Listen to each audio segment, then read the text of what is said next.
Before the video starts, I'd like to introduce my friend and guest speaker, Judith Malley. She started painting because of Bob Ross and has been personally impacted by him. That is why I chose her to appear in this video. Now enjoy. Bob Ross. You know him as the famous TV painter with the soothing voice. And while this is true, not many people know much more about his story. Everything was not always full of happy little trees. In fact, he was exploited and manipulated for profit by his so-called business partners, and his life was tragically cut short. But more on that later. Bob was born, raised, lived, and died in Central Florida. Bob enlisted in the Air Force at age 18. He was stationed in Alaska for a decade and started taking painting classes there in his free time. His deployment there is what inspired his many mountain and wintry scene paintings that he created on his show. I have this one painting that I think is really pretty that he made. I haven't made it, but it's like a winter escape, and there's like a house. I don't know. It's just really pretty. Bob saw famous painter William Alexander on TV. He was inspired by him and went to take his class. They got along well and became friends. Bob retired from the Air Force a few years later.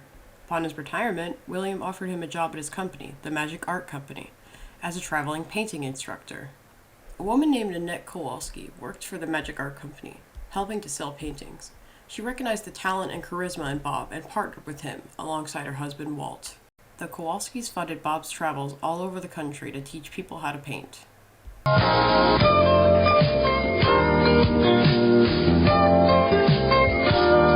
Bob's classes got so popular that the Kowalskis got him a show on PBS, The Joy of Painting with Bob Ross. It was filmed in Muncie, Indiana, and Bob would film up to 3 episodes per day, producing a painting in about 30 minutes using the alla prima, wet-on-wet painting technique. I watched a good decent amount, probably about like 15-ish. The Kowalskis, taking advantage of Bob's success, created Bob Ross Incorporated and used his name and image to sell painting products. They were focused on profit, while Bob simply wanted to teach people how to paint. In 1994, Bob was diagnosed with lymphoma, a type of cancer. Bob got weaker as his cancer advanced. He ended his show shortly before his death. The Kowalskis were worried that when Bob died, their business would die, too. On Bob's deathbed, the Kowalskis tried to get Bob or his son Steve to sign away Bob's rights to his image and likeness. Both of them refused. Bob died on July 4th, 1995. The people who were working with him wondered, now what?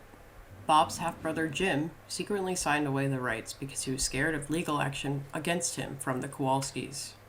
This allowed the Kowalskis to continue running Bob Ross Incorporated and selling painting supplies and other merchandise.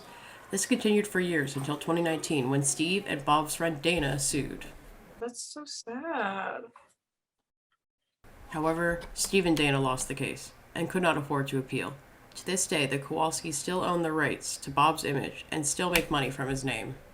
And although they lost the case, Steve is glad that Bob was able, and still continues to, posthumously, bring joy to the people around the world through painting. So that is the story of Bob Ross.